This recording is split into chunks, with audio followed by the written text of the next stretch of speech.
السلام عليكم ورحمة الله وبركاته أحبابي وأصحابي في كل مكان، يا رب تكونوا بخير. معكم أحمد الشاذلي من قناة المداح وقصة جديدة كالعادة حقيقية، ريا وسكينة. يا رب تعجبكم. يلا بينا نبتدي القصة وما نطولش عليكم أكتر من كده.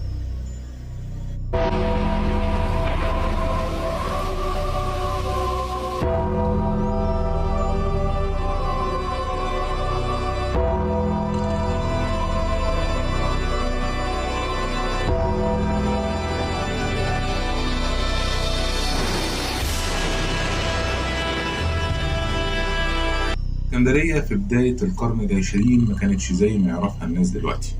كان قسم كبير منها أحياء قديمة والمساكن متهالكة، وكان بيتقسم غرفها عدد كبير من المستأجرين في وقت واحد.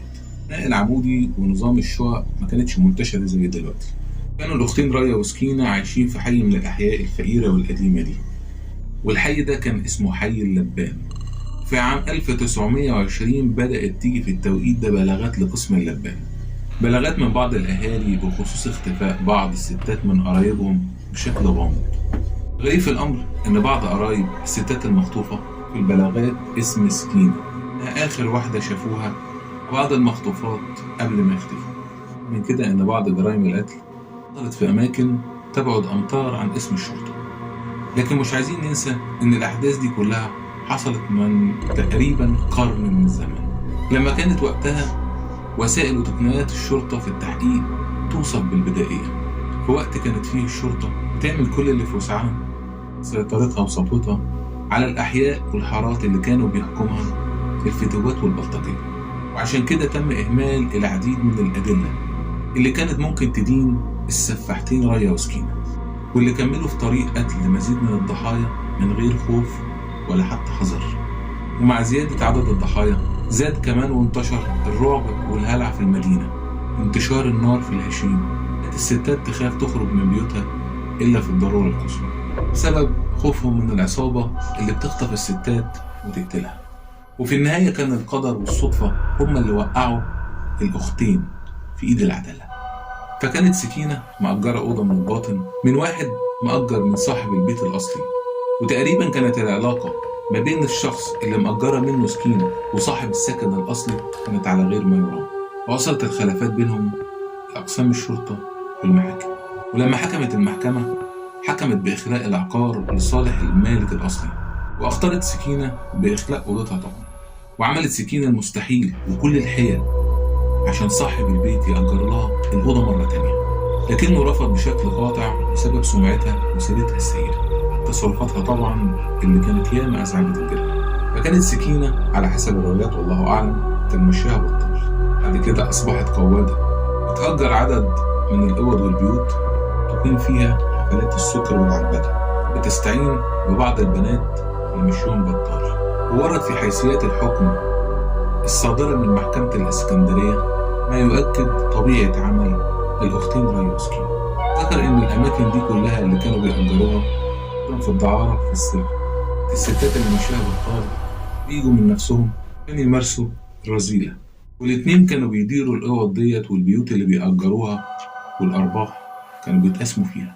القدر إن مالك البيت اللي طلعت منه سكينة قرر يعمل بعض الترميمات في البيت. طبعا الأوضة اللي كانت قاعدة فيها سكينة أولهم، وبدأ بالفعل بالحفر جوه أوضة سكينة وتحديدا الأرضية عشان يغير بعض المواسير المتهالكة.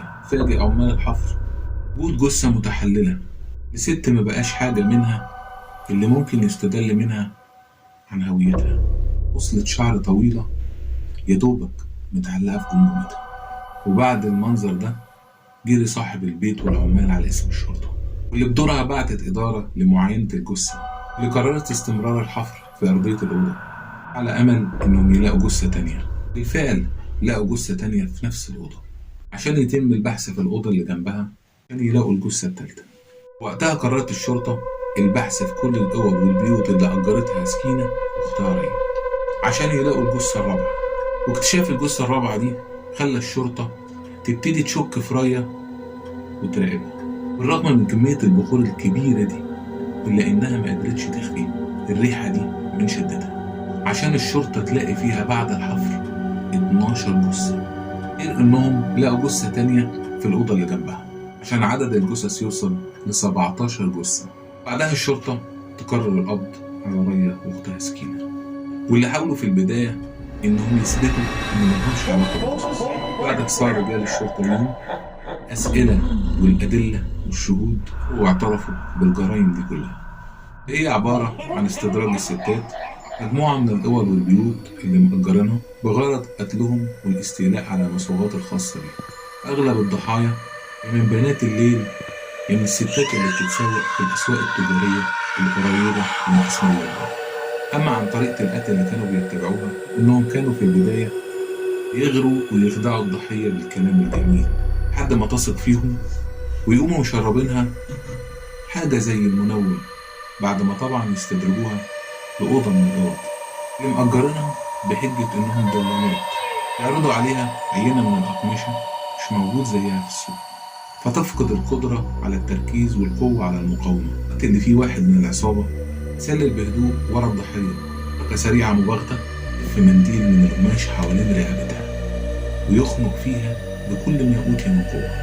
وقت ده أعضاء العصابة كلهم بيرموا نفسهم على الضحية اللي بترمي نفسها على فريستها المرعوبة. واحد منهم يقوم بتكميم بقها عشان ما تصرخش، وقت اللي فيه واحد تاني بيمسك ايديها، وواحد تالت يمسك رجليها، ثبتوها لحد ما تموت. وأول ما الضحية تلفظ أنفاسها الأخيرة من مصوغاتها الذهبية كمان ملابسها، وبعدين يقوموا بدفنها في نفس المكان اللي قتلوها فيه. كده كانوا بيبيعوا الذهب الخاص بالضحية واحد من أصحاب محلات الذهب في السوق، وبعد كده بيقسموا ثمنها أفراد العصابة. والمجرمين الرئيسيين في جرائم القتل كانوا ريا وجوزها حسب الله، سكينة وجوزها عبد العال، واتنين تانيين وهم عرابي وعبد الرازق. قضت محكمة جنايات الإسكندرية بإعدامهم كلهم، تنفيذ الحكم فيهم بتاريخ 20 ديسمبر عام 1921. غير إن الحكم شمل سجن الجواهرجي يشتري منهم ذهب الضحايا 5 سنين مع الشغل، في حين إن المحكمة برأت 3 من اللي كانوا على علاقة بالمجرمين، إن ما كانش فيه دليل يثبت تورطهم في الجرائم دي كلها. ومع إعدام الأختين ريا وسكينة تم طوي صفحة جرائمهم البشعة للأبد. كان الرعب والآثار اللي سببتها الجرائم دي كلها استمرت لحد النهارده. لحد دلوقتي في حي اللبان بالإسكندرية قصة ريا وسكينة بيكلموا زوار المكان عنهم، إنها حصلت من فترة قريبة مش من قرن زي ما قلنا. أما عن قسم شرطة اللبان فتحول لما يشبه المتحف، ضم بين جدرانه بعض متعلقات القضية زي أوراق التحقيق وحكم المحكمة وبعض الصور القديمة للأختين ريا وسكينة، ده غير الصور اللي كانت لبعض الضحايا. بالنسبة للبيت اللي لقت الشرطة فيه جثث الضحايا ففي اختلاف بين السكان حوالين المكان الأصلي للمبنى. منطقة اللبان وتحديدا مبنى ريا وسكينة مزار لمحبي قصص الرعب عشان يشوفوا بعينيهم البيت اللي حصلت فيه أبشع جرائم القتل في القرن العشرين. وبهنا أحبابي وأصحابي في كل مكان نكون وصلنا لنهاية قصتنا النهاردة، قصة ريا وسكينة. ويا رب نكون النهاردة أضفنا لكم ولو معلومة واحدة صحيحة، محدش عارف المعلومات الصحيحة فين، لكن يا رب نكون ضفنا لكم النهاردة معلومة حتى مفيدة.